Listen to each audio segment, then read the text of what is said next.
Hello, welcome to the Silver Morning Show. I'm your host, the Caribbean Ghost, and in today's first ever episode, we'll be talking about Jujutsu Kaisen, a show known for its unique take on evil spirits and having animation that is as visually stunning to look at the moment you reach the middle of the show. I will also talk about the film of the same name, Jujutsu Kaisen 0, which is as equally amazing and emotionally potent with the main character, Yuta Okotsu. Now, I was going to have two co-hosts with me today, but unfortunately, they are not here at the moment, so it's just me for now. So let's just get started with basically, I think, is the best thing about the show, the music. It has one of the best opening and ending songs I have ever seen in a while. To start, basically the first ever opening song when the show begins is by Eve Kakai Kitan, which has this very vibrant visual opening of all time, and then with the ending song, which is Ali Lost in Paradise, which was probably the best song that was played around 2021. Like I've been hearing that song a lot of times during 2021, which was, I don't know, it was a really good year for a lot of animes. And secondly, the second opening by Huya Extended with Vivid Vice, which completely blew me away with its animation and had a completely different like visual cues from a lot of things in regards to anime.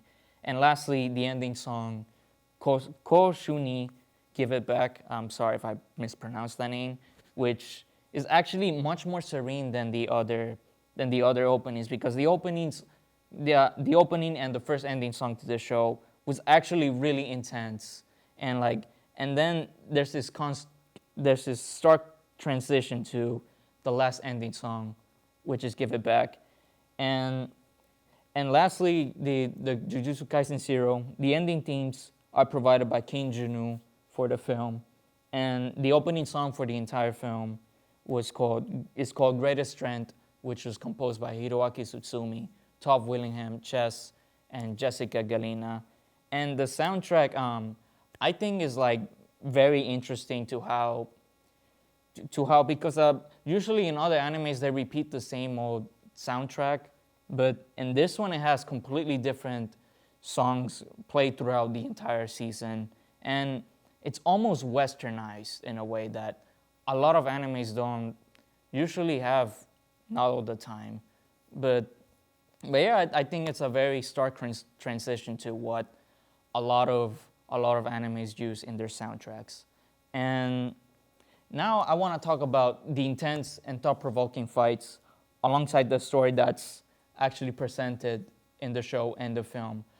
The fights are like some of the best things I've ever seen in an anime in a while, and the film just takes it up a notch with having even more fights and having more thought-provoking moments where the characters like actually think about what they need to do in order to proceed with the fight. I mean, there's the trope with escalation where at a certain point it escalates to having a fight and having more power levels within that actual show or the film that it's talking about. But the best fight from the show has to be the one with spoilers here. Has to be the one with, I'm trying to think. Oh, Todo, Itadori, and against, I don't know. I think it was like a villain that actually uses plants to kill humans and to actually use with his own evil spirits. And the fight basically just goes on for like an entire minute. And goodness me, like the animation just goes over the top with that fight in particular. And now for Jujutsu Kaisen 0, the best fight out of that movie had to be, God, there were so many moments in that movie that completely blew me away. Had to be the one with Juta against Geto. That fight literally goes completely insane with the music alongside its metal influences within that music composed by Hiroaki Tsutsumi once again. Like, it just goes insane, that fight. And I don't know I don't know what other anime film has replicated that in the past, but I don't know. It's hard to top that with regards to other films with that. But yeah, let us continue talking about the amazing and visually stunning animation, including why more and more studios should start respecting and paying equally their own translators and animators throughout all of anime. Now, I have to talk about the animation. And the first half of the show is actually not that bad. It's actually pretty good, the animation.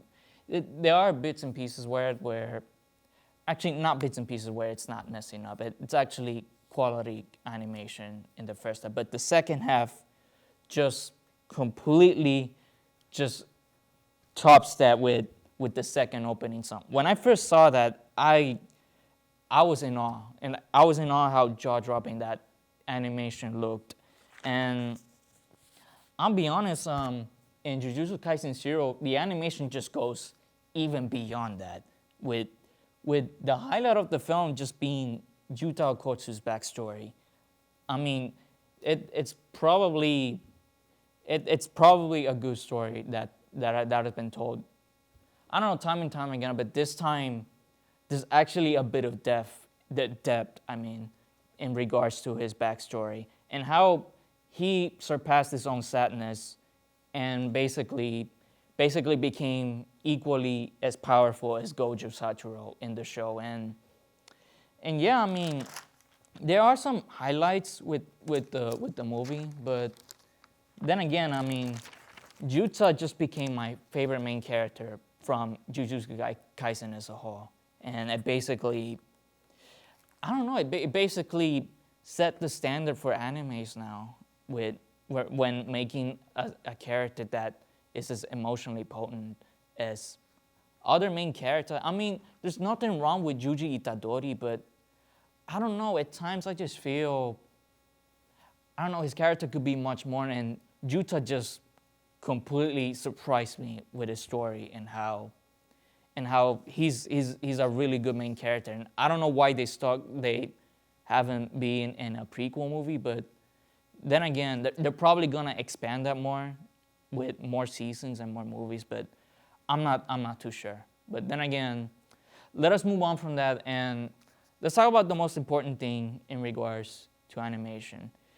Now, most of you know that a lot of animators don't get paid as much as, I don't know, as other people in other professions, but I just think Japan needs to implement more laws with equal pay in regards to translators and animators throughout the world, as I mentioned with Japan. And I think a lot of animation studios and animators don't get as much credit as a lot of people think they deserve, because they deserve all the credit in the world. And I think shows are just getting better and better, but the conditions for when it comes to equal pay in regards to animators and illustrators, it's just not looking good. And I want people to see these shows in a different type of light, because I know Chainsaw Man is out and I know people are loving that show, but you have to understand that there's people behind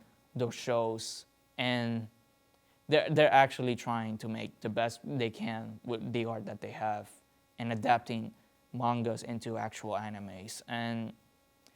But yeah, I mean, I just think animators and illustrators deserve equal pay on all parts, especially the ones that actually take their time to be as passionate as possible with this animation.